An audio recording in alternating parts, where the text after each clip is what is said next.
Hey, friends. All right. We are going to continue our story about Joseph. We are reading from Genesis chapter 37, chapter 41, chapter 42, and chapter 50. That's where all of these topics and the story lessons on Joseph are found in the Bible. All right. So, yesterday we talked about how Joseph had a huge family. He had one sister and 10 older brothers, and he had one little brother. So, he had a huge family. And young Joseph loved to hear about God. He loved to sit by his dad, Jacob, and just listen to him talk about the stories of old and talk about how God had been faithful. And Joseph just really began to form a relationship with the Lord. He began to love God and to trust God and all of his promises that he had made Abraham, Isaac, and Jacob. Joseph was also a hard worker. He tried to always obey his father and to obey God. Joseph's brothers, however, began to be jealous of Joseph. They really were kind of mean to Joseph and they picked on him. One day, Jacob, Joseph's father, gave Joseph a very special gift. It was a beautiful coat with many, many colors. When the brothers saw it, they were very jealous. And so one day when Joseph was taking his brothers some food, they grabbed him and first, when they saw him walking up, they decided, let's do something about Joseph.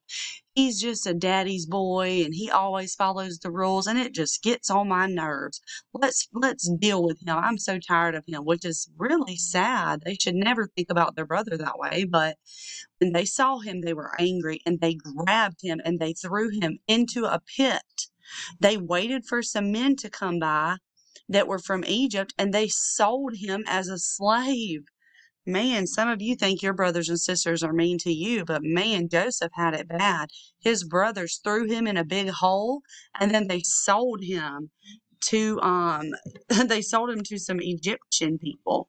And so but while Joseph was in Egypt, he was a slave, then a prisoner, and then later, through many, many cool circumstances and through God using him and taking care of him, he actually became a very powerful ruler.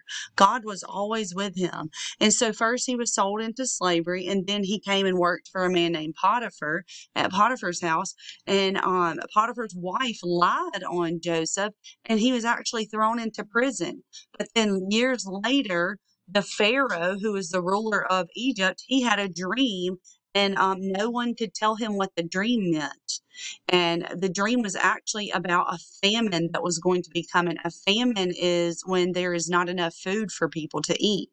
And so Joseph was used to interpret or to tell Pharaoh what his dream meant. And Pharaoh was able to use that wisdom and to store up a lot of food just in case his dream came true.